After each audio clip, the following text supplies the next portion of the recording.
ನಮಸ್ತೆ. ನಾನು ನಿಮ್ಮ ರೋಹಿಣಿ ಇಸ್ರೇಲ್ನಿಂದ ಮಾತಾಡ್ತಾ ಇದ್ದೀನಿ. ನಾನೊಂದು ಜಾಬ್ ಬಗ್ಗೆ ವಿಡಿಯೋ ಹಾಕಿದ್ದೆ. ಅಷ್ಟು ನಾನು ಕರೆಕ್ಟಾಗಿ ನಿಮಗೆ ಇನ್ಫಾರ್ಮೇಷನ್ ಕೊಟ್ಟರು ಪುನಃ ನನಗೆ ರಿಕ್ವೆಸ್ಟಲ್ಲಿ ಮೆಸೇಜ್ ಬರ್ತಾ ಉಂಟು, ಮ್ಯಾಮ್ ಏನಾದರೂ ಐಡಿಯಾ ಕೊಡಿ, ಹೇಗೆ ಬರೋದು ಏನು ಅಂತ.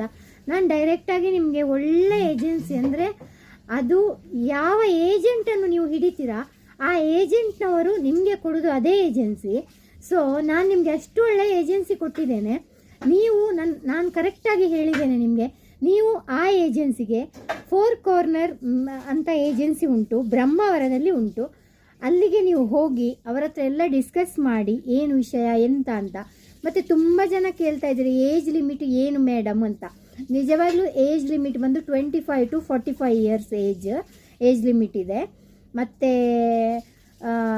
ಅಕೊಮೊಡೇಷನ್ ಮತ್ತು ಟ್ರಾನ್ಸ್ಪೋರ್ಟೇಷನ್ ಇನ್ಶೂರೆನ್ಸ್ ನಿಮಗೆ ಫ್ರೀ ಆಗಿರುತ್ತೆ. ಇಲ್ಲಿ ಇಸ್ರೇಲ್ಗೆ ಬಂದ ಮೇಲೆ ಹೇಳಿದ್ದು ನಾನು, ಫುಡ್ಡು ನಿಮ್ಮದೇ ಆಗಿರುತ್ತೆ. ಆಮೇಲೆ ಏನು ಹೇಳಲಿಕ್ಕಿತ್ತು ನಿಮಗೆ, ಇನ್ನೊಂದು, ತುಂಬ ಜನ ನನ್ನನ್ನು ಫಾಲೋ ಮಾಡೋದೇ ನನಗೆ ಮೆಸೇಜ್ ಆಗ್ತೀರಾ ರಿಕ್ವೆಸ್ಟ್. ನಾನು ಯಾರಿಗೂ ಆನ್ಸರ್ ಮಾಡಲ್ಲ. ಏನು ಅಂದರೆ ನೀವು ನನ್ನನ್ನು ಫಾಲೋ ಮಾಡಿದರೆ ನೀವು 4 ಮೆಸೇಜ್ ಹಾಕಿದರೆ ನಿಮಗೆ ಒಂದಕ್ಕಾದರೂ ನಾನು ರಿಪ್ಲೈ ಕೊಡ್ತೇನೆ ನಿಮಗೆ. ಬಟ್ ನೀವು ನನ್ನನ್ನು ಫಾಲೋ ಮಾಡೋದೇ, ನೀವು ನನಗೆ ರಿಕ್ವೆಸ್ಟ್ ಕೊಟ್ಟು ಎಂಥ ಕ್ವಶನ್ ಕೇಳಿದರೂ ಅದು ವೇಸ್ಟ್. ನಾನು ನಿಮಗೆ ಆನ್ಸರ್ ಮಾಡಲ್ಲ.